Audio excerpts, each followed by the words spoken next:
Johnny Stapleton here for irishboxing.com with Daniel Fakoyede. Sorry, my apologies. Just a new heavyweight on the scene. Everyone loves the heavyweight, so I know there's going to be mad interest in this. Yeah. But just the reasons, sort of your thought process in turning over now, and what made you do it?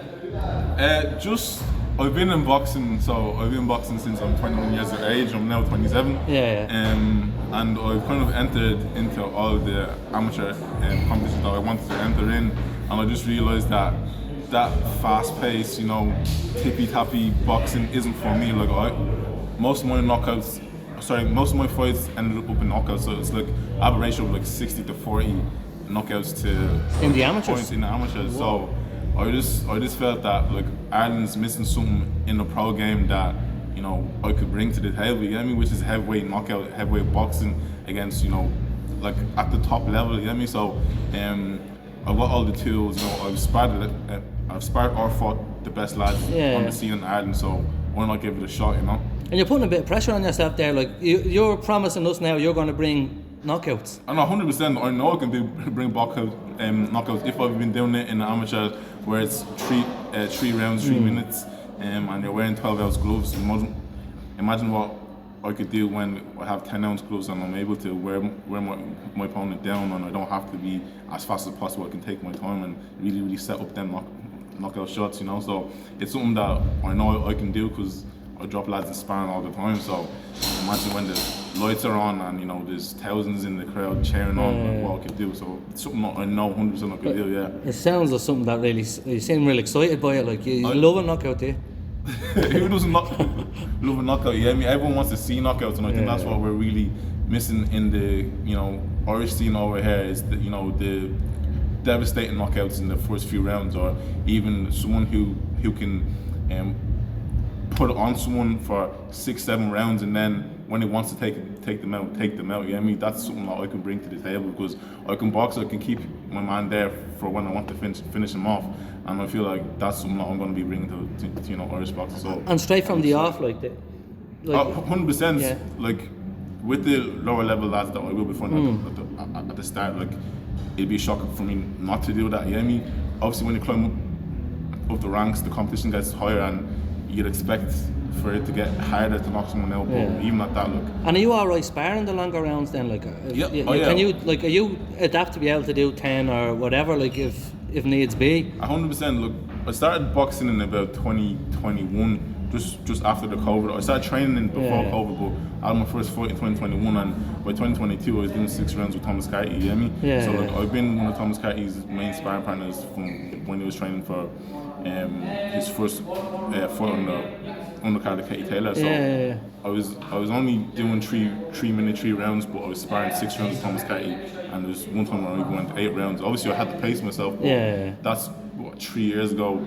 So at this rate, and now I'm also up in Unit 3 with Noel Barrett as well. So where fitness is huge. His training regime is crazy, so my fitness has definitely gone up a lot since then. So it's something that I could definitely do. Obviously, I need to take my time with it, not rush. I'm not going to go on my first fight and do it 8 rounds. You know what I mean? So the more time I have, or the more experience I pick up, the more rounds I could do. 100%. And just on that, Noel's training up there, it's very meticulous and kind of different, is it? Yeah. So obviously, Noel comes from a background of personal training, so his regime it's like doing a Horrocks training for a Horrocks competition for boxing. You know what I mean? So you're going to be fit as a horse, going into a fight. You know what I mean? And I felt that even just training, not even getting ready for a fight yet. So my fitness is already through the roof of what it was before. So imagine me, putting up,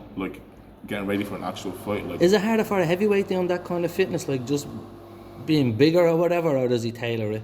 It would be harder, but I'm a different type of heavyweight where I'm light on my feet and I'm athletic, so he doesn't tailor it for me because I'm a heavyweight, because I'm able to do it like a lightweight, you know what I mean? But I'm just heavier, you know what I mean? So that's one thing that he's really pointed out to me, is that I move like a lightweight. I'm able to throw my punches as fast as Paul Lewinham, who's a bantamweight, so we train together. He doesn't separate me or Paul or me and Adon or me.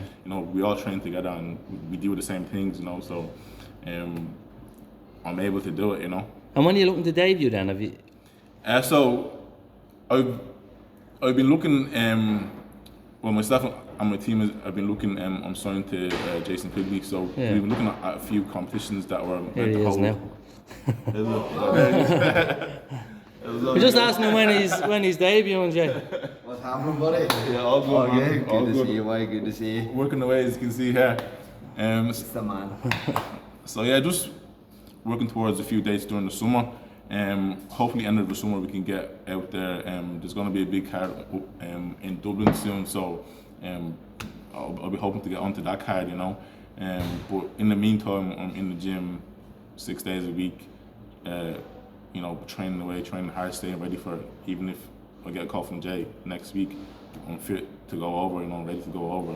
No bother, you know. And what's it like having Jay on the team? Like someone with that sort of clout, even. Yeah, it's not even just a clout, but it's just having someone with that experience, you know, on your team that knows what it's like to be, you know, a boxer and to be in that position. So he kind of works for the boxer rather than for himself, you know. Yeah. And he's on a management team that was managing him when he was pro as well. So he clearly has a good relationship with that management team, and something that he wants to pass down onto his boxers, and being me and the other lads that are on the share sports roster as well. So definitely every you know experience and tips that I can take off him, even like when it comes down to seeing me spar and stuff like that, he's in my corner, you know, directing me that you should throw this, punch, throw this. So someone that actually has that knowledge of being in there as well, it's priceless, you know, to have that experience on. And finally, now let's go back and watch the fights. Yeah. Just like, and we say to Thomas Carty all the time, there hasn't been an Irish title fight since Rogan fought Fury, and I don't know how many years ago that is now. Like, is it Like Irish title? 11 or 10. Possibly, yeah. Is an Irish title something you want? And I presume if you spar Thomas all the time, then and he's kind of probably a good bit ahead. Like, I don't know if that he's not a possible opponent, is it? Or a target, I mean. 100% is, you know, 'cause I'm in this game to make a statement, you know what I mean? Right. And I'm here to mark my stamp on this, you know, pro game. And the only other person at the moment there is Thomas Carty. So hopefully, you know, if you know, obviously he's out injured now. So by the time he comes back and he gets in shape and stuff like that, something that I'd be down to do. If he was down to do it, definitely I'd take a fight with him. Well, on that note, we'll leave it. Fair play to you. Yeah. Thanks, man. Cheers.